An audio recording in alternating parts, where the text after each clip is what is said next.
మీ కళ్ళద్దాల్ని పక్కన పెట్టేయండి. ప్రతి కంటి సమస్యకి బెస్ట్ సొల్యూషన్ ఇస్తుంది American laser eye hospital. Dheeraj పుట్టి 5 ఏళ్లవుతోంది. దీంతో కుమారుడి పుట్టినరోజును సెలబ్రేట్ చేసుకోవాలని అతని తల్లిదండ్రులు అనుకున్నారు. ఇందుకోసం ఆ రోజు రాత్రి కేక్ తీసుకొచ్చి కుమారుడితో కట్ చేయించి ఘనంగా బర్త్డే పార్టీ చేసుకున్నారు.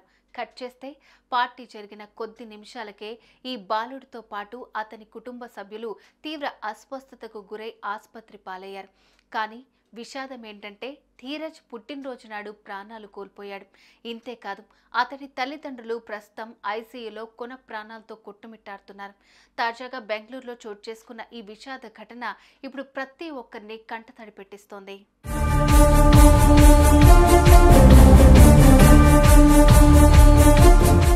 బనశంకరి పరిధిలోని భువనేశ్వర్ నగర్లో బాలరాజ్, నాగలక్ష్మి అనే దంపతులు నివాసం ఉంటున్నారు. వీరికి 5 ఏళ్ల క్రిందట ధీరజ్ అనే బాలుడు జన్మించాడు. బాలరాజ్ స్థానికంగా స్విగ్గీ డెలివరీ బాయ్గా పనిచేస్తుండగా భార్య నాగలక్ష్మి మాత్రం ఇంట్లోనే ఉంటూ కుమారుణ్ణి చూసుకునేది. ఇదిలా ఉంటే సోమవారం ధీరజ్ పుట్టినరోజు కావడంతో తండ్రి బాలరాజ్ స్థానికంగా ఉన్న ఓ బేకరీలో కేక్ తీసుకొచ్చాడు. ఆ రోజు రాత్రి ఆ దంపతులు తమ కుమారుడి బర్త్డేను ఎంతో ఆనందంగా జరుపుకున్నారు. కేక్ కట్ చేసి దాన్ని తిన్నారు. అయితే అది తిన్న కొద్ది నిమిషాలకే ఈ ముగ్గురు తీవ్ర అస్వస్థతకు గురై వాంతులు, విరేచనాలు చేసుకున్నారు.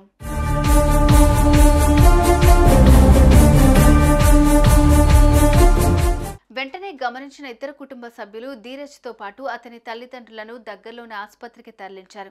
పరీక్షించిన వైద్యులు అప్పటికే ఆ 5 ఏళ్ల బాలుడు ధీరజ్ చనిపోయాడని, తల్లిదండ్రుల పరిస్థితి విషమంగా ఉందని నిర్ధారించారు. వెంటనే బాలరాజ్, నాగలక్ష్మి దంపతులను ఐసీయూలో చేర్పించి అత్యవసర చికిత్స అందిస్తున్నారు.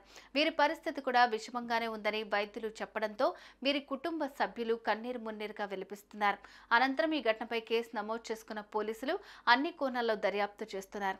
అసలు ఈ కేక్ ఎక్కడి నుంచి తెచ్చారు, అందులో ఏమైనా విషం కలిసిందా, లేదంటే ఎవరైనా కావాలనే ఇలా చేశారా అనే కోణాల్లో విచారణ జరుపుతున్నారు. ఇక పరీక్షల నిమిత్తం కేక్ ను ల్యాబ్ కు పంపారు పోలీసులు. పోస్ట్ మార్టం రిపోర్టు వస్తే పూర్తి వివరాలు తెలుస్తాయని పోలీసులు అన్నారు. ఇదే ఘటన ఇప్పుడు స్థానికంగా తీవ్ర చర్చనీయాంశంగా మారింది.